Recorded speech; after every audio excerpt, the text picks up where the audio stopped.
புது கட்சி வந்தாலும் சரி, இல்லை இந்த திருட்டு திமுகவா இருந்தாலும் சரி, இந்த திருட்டு குடும்பமா இருந்தாலும் சரி, அனைத்து இந்திய அண்ணா திராவிட முன்னேற்ற கழகத்துக்கு ஈடாக வேலை செய்ய முடியாது. ஒரு நல்ல நிர்வாகம் தெரிஞ்ச ஒரே ஒரு கட்சி அனைத்து இந்திய அண்ணா திராவிட முன்னேற்ற கழகம்.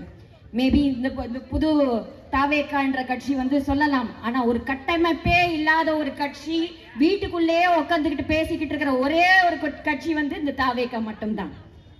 அதே மாதிரி இங்க அப்பாவும் மகனும் ஸ்டாலினும், உதயநிதி ஸ்டாலினும் அவர்களும் இங்க ஏதாவது ஒரு வெள்ளம் வந்துச்சுன்னா கூட வெளியில பார்க்கறதுக்கு, மக்களை போய் சந்திக்கிறதுக்கு அவங்களுக்கு ஒரு திராணி இல்லை.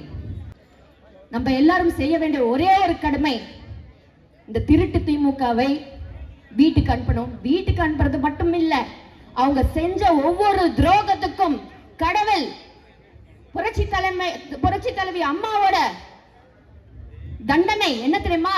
அவங்கள ஜெயிலுக்கு அனுப்புறதுதான். அவங்கள ஜெயிலுக்கு அனுப்புறதுதான். ஒவ்வொரு மனிதர்களோட சாபம் வாங்கி கொண்டிருக்கிற ஒரே ஒரு கட்சி இந்த திருட்டு திமுகவோட குடும்பம் மட்டும்தான்.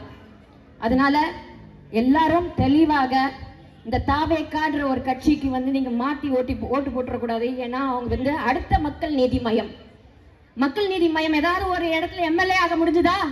ஏன்னா அவங்களுக்கு கட்டமைப்பே கிடையாது. அதனால மாத்தி மாத்தி நீங்க ஓட்டு போட்டு நீங்க தயவு செஞ்சு இந்த திமுக போன்ற ஒரு கேவலமான ஆட்சியை திருப்பி கொண்டு வந்துடாதீங்க. ஏன்னா திருப்பியும் நம்ம தமிழ்நாட்டை மொத்தமா சுரண்டி வச்சுட்டாங்க. அந்த ஒரு குடும்பம் மட்டும் தான் நல்லா இருக்கு. அதனால தயவு செஞ்சு தாவேக்காக்கெல்லாம் ஓட்டு போடாம, இந்த சூரிய சின்னத்துக்கும் ஓட்டு போடாம, ரெட்டலை சின்னத்துக்கு மட்டுமே வாக்களிச்சு அண்ணன் எடப்பாடியார் அவர்களை மீண்டும் முதலமைச்சராக்கி